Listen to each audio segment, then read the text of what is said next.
Evan, ano-anong tulong mula sa gobyerno ng Israel ang natatanggap ng mga Pilipino doon? Yes, Monica, ayon kay Israel Ambassador to the Philippines, Ilan Flus, dahil karamihan sa mga overseas Filipino worker o OFW sa Israel ay mga caregiver. Nakatira ang mga ito sa mismong tahanan ng kanilang mga employer. Ibig sabihin, kung ano ang natatanggap na assistance ng kanilang mga amo, yun din ang nakukuha ng empleyadong Pilipino. Sa patuloy na sigalot sa pagitan ng Israel at Iran, tuloy-tuloy ring naaapektuhan hindi lamang ang mga mamamayan ng naturang mga bansa, kundi pati mga migranteng manggagawa. Ayon kay Israel Ambassador to the Philippines, Ilan Flus, pantay ang pagbibigay ng tulong sa lahat ng apektadong individual sa Israel. Israel is treating them like any other, I would say, citizen of Israel. They get all the medical services like Israeli civilians. So there is no discrimination, and we do understand that it is difficult times.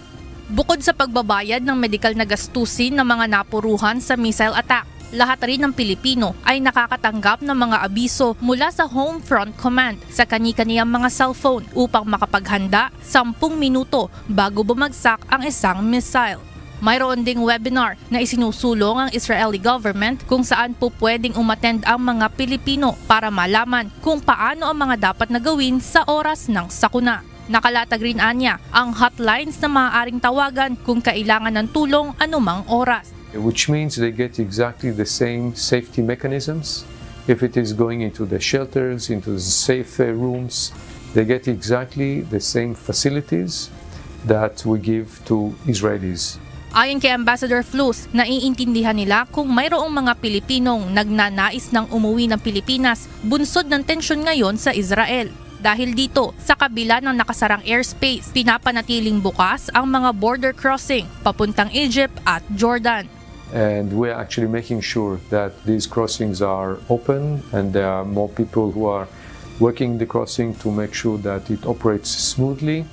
And from the point of view of the Israeli government, there is no restriction in the movement of people. Dagdag pa nito, hindi pipigilan ang mga Pilipinong nais nang tapusin ang kanilang kontrata, kundi ibibigay pa ang kanilang mga karampatang benepisyo.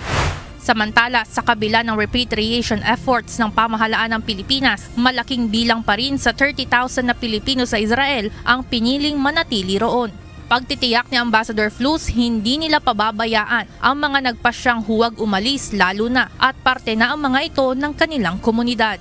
I very much appreciative that you are staying in Israel, and rest assured that the Israeli government and the different agencies of the Israeli government will take care of you, and will take care of you exactly the same way as we do for our own Israeli citizens.